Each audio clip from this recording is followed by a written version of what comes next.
ஹே cos, இன்னைக்கு பார்க்க போகிறது 2022 வந்த ஒரு ஹாரர் த்ரில்லர் மூவி. இதோட ரன்னிங் டைம்னு பார்த்தீங்கன்னா அரௌண்ட் 1 hour 39 minutes கிட்ட கொடுத்துருக்காங்க.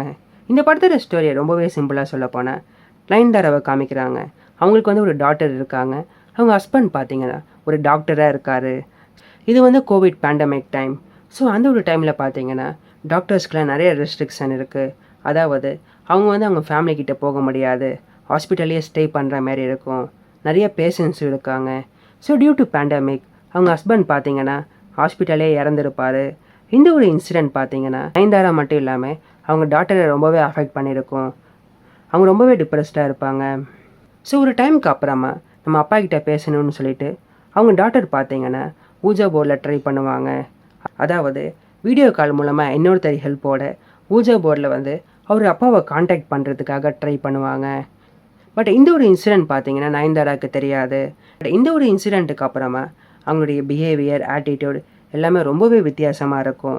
முதல்ல வந்து ஸ்ட்ரெஸ்னாலே டிப்ரெஷனாலே வந்து அப்படி பண்ணுறாங்கன்னு நினச்சாங்க. பட் ஒரு டைமுக்கு அப்புறமா இது வேறு ஏதோ இருக்குதுன்னு சொல்லிட்டு அவங்க ஃபாதரோட ஹெல்ப் கேட்டு போவாங்க. ஸோ அவர் வந்து ஆக்சுவலாக ஸ்பிரிட் தான் அவங்க உடம்புல இருக்குது. அது மட்டும் இல்லாமல் இது வந்து பேண்டமிக் டைம், என்னால் அவ்வளோ தூரம் வர முடியாது, நிறைய ரெஸ்ட்ரிக்ஷன் இருக்குது. ஸோ நம்ம வந்து ஆன்லைன் எக்ஸார்சிசம் தான் பண்ணணும், இதுக்கு முன்னாடி யாருமே இது பண்ணதில்லை, நம்ம தான் இதை பண்ணணும்னு சொல்லிட்டு அவர் சொல்லுவார். இது யாருமே பண்ணதில்லை, பெர்சன்டேஜ் ஆஃப் சக்ஸஸும் ரொம்பவே கம்மியாக தான் இருக்கும்.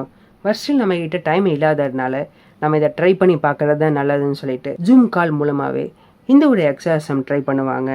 இதுக்கப்புறமா என்ன ஆகுது, நயன்தாரா அவங்க டாட்டரை எப்படி ப்ரொடெக்ட் பண்ணுறாங்க, கடைசியில் அவங்க காப்பாற்றுனாங்களா இல்லையா, இதுக்கப்புறமா என்ன ஆச்சு, இதான் இந்த படத்துடைய பாக்கி story. Okay guys, thanks for வாட்சிங்.